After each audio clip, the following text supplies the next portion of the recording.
Welcome to Evolve, Mastery for Leading a New World, with CEO and award-winning author Yvette Bethel. This podcast is dedicated to supporting leaders with a variety of solutions to build trust, inspire authentic change, and improve morale within your organization. Learn how to grow your people, build your culture, and transform your results. Welcome to Evolve, Mastery for Leading a New World. I'm your host, Yvette Bethel, and today it's my pleasure to interview Devay Campbell, a consultant, career coach, speaker, and best-selling author of the Best Job Interview and Advice book. Devay consults with companies with small or non-existent human resource departments, ones where it's easy to get caught in the day-to-day tasks of keeping things running smoothly. She helps businesses succeed by providing workshops, coaching, or consulting with human resource teams. Hello, Devay, and welcome to Evolve. Hi, thank you. I'm so glad to be on Evolve. Well, it's great to have you. Now, I'd like to start by inviting you to tell us a little bit about how you got started on your path. Okay. Well, I am now an HR consultant, and I started out, first of all, in a management role. And when I was managing, I kind of liked the human resources part of things a little bit better. So some of the performance reviews and hiring, that really piqued my interest, but I could only do it for a short time because I had other duties to do throughout the day. So I started into human resources path about 8 years ago in that role. In the human resources arena, I have been a generalist, which is handling everything, as you know, all the way to just really narrowing and focusing on employee hiring and retention. Oh, fabulous. And what do you love best about your work? What I love best, I I do like the hiring and retention portion of it, as well as helping managers and leaders understand how to engage their employees. I think it's just the human resources world is just fascinating to me because you get a chance to advocate for the employee as well as, support the organization. So it's kind of the best of both worlds, and that's what I love.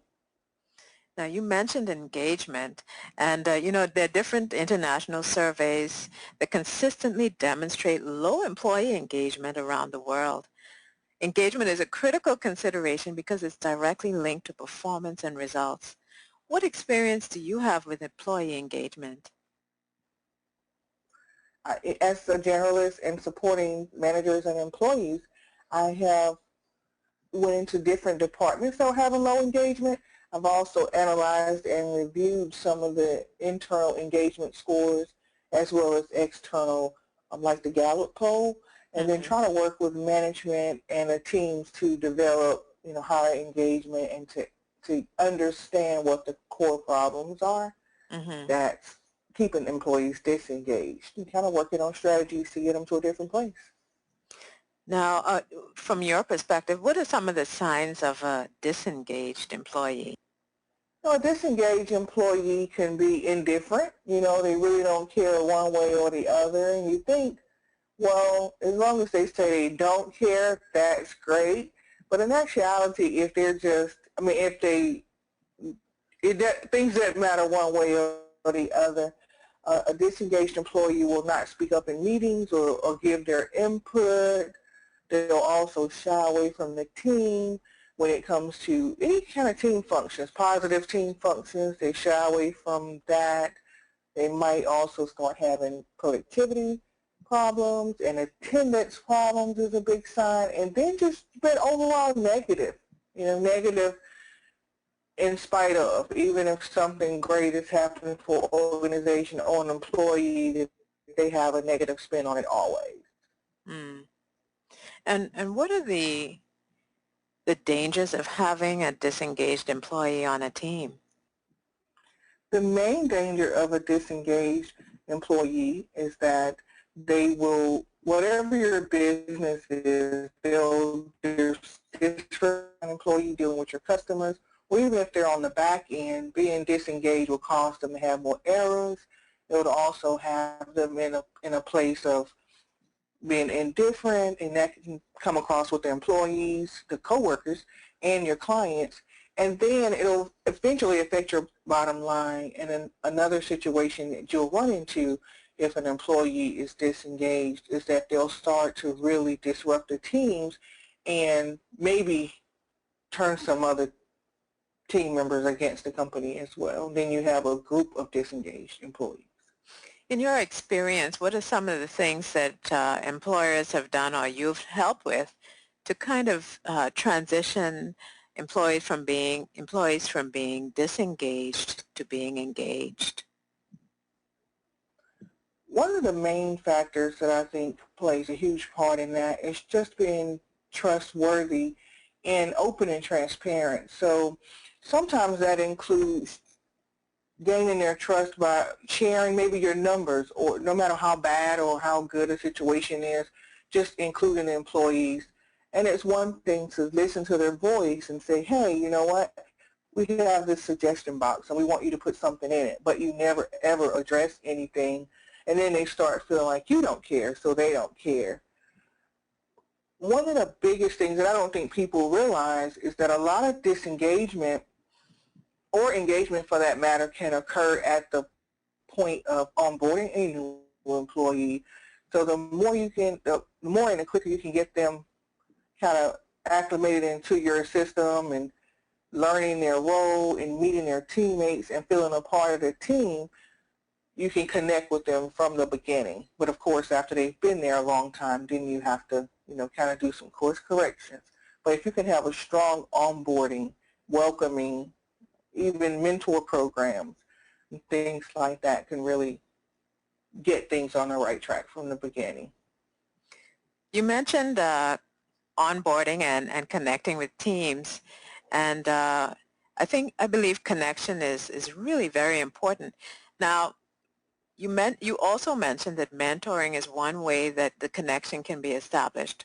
What else can be done to make that connection and deepen it so that we end up, or employers end up, and team leaders end up with engaged employees? Sure.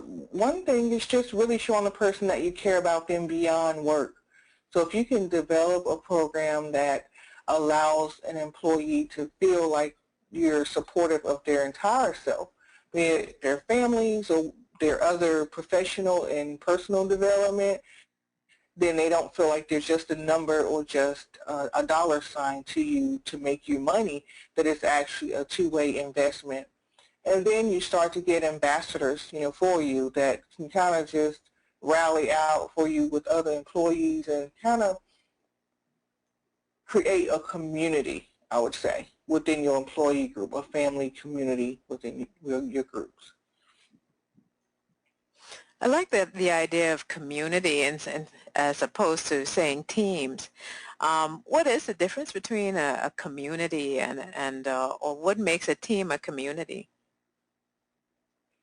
I think what makes a team a community is not only are you working towards a common goal, that every person is valued and they're respected for their values and their individualities, versus sometimes when we build teams and organizations, we try to have like opinions, but it's for one goal. In a community, you support one another's goals as well. So my goal might not be your goal, or my input might be different from yours because of my, unique superpowers, but we're still banding together and supporting each other in those differences. And you're kind of just sharing, it's somewhat like a family. You have a family member, and just because you have a disagreement with that family member, they're not, kicked out of the family. You sit down and you talk about it, and at the end of the day, you love and you care about each other, so you want to see each other win. And, it's the same. I think that's what makes a difference. You spoke about onboarding earlier, but can you give us some tips about how employers can recruit or look for engaged employees during the recruitment process? What separates them from the others? That's excellent. So when you recruit an engaged employee, you can kind of look for signs of things that they've done at their other organizations. If you have a person that has some experience, have they been involved in any groups or committees within work, or even just were they on the basketball team or the softball team at work? Are they the person that, if you're using like a behavior style interview, are they the person that constantly went over and beyond to help another person? And just listen at how they talk about their previous employer. So one of the questions that I used to ask and that I love to ask is, what did you like about your employer and what didn't you like? What makes a good manager? How do you, govern yourself? What happens when you don't agree with the organization? And asking some of those key questions might bring out some of the things within a person that could be red flags, or they could be, hey, green flags, let's go. So that, that's some of the things that you look at. And just look at their past behaviors and how engaged they were with their previous employer and what they were a part of. What are some of the things that you've heard in your experience that would raise a red flag for you and a green flag? What are the differences? Okay, so a red flag would be if I ask you, so tell me, what did you like about your last company or your last team or your last role? Well, I kind of like to be to myself, and I didn't necessarily have a lot of team interaction. And so since I'm kind of a loner and my work is really not depending on anybody else's, I kind of just stayed to myself. And they let me do that. They left me alone. Not that, there are different personality types, and I don't want to suggest that introvert versus extrovert or anything that's different, because we're all valued for what we are. But then you want to dive a little bit deeper into that question and say, so you like to be left alone? So did you engage in any of the office, parties or any celebrations? Those type of things. Or if you're dealing with the person who says that one of the things that I liked best about my organization, this is a green flag. I really liked, I liked my work, but I really liked the team dynamic and how we were a family. I enjoyed working with the people. One thing that I like is that they celebrated us, and when we had our birthdays, they really cared. They showed that they cared. They treated me like not just another employee. Then that's the kind of person that's really open to that type of atmosphere and culture that you might want to pursue, of course, if they're qualified.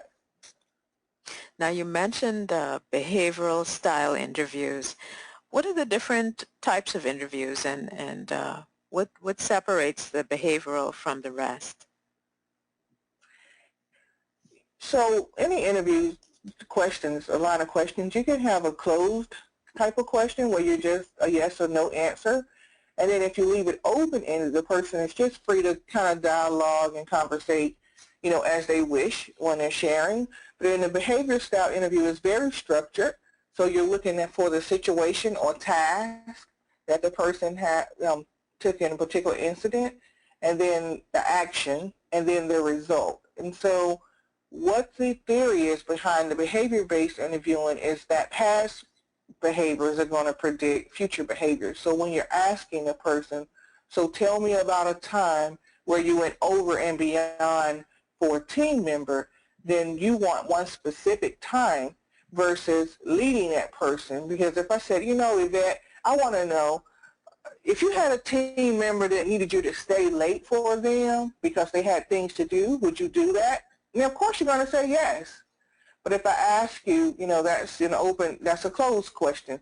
And if I said, so tell me when and how you go over and beyond, then you might say, I stay late for my team members.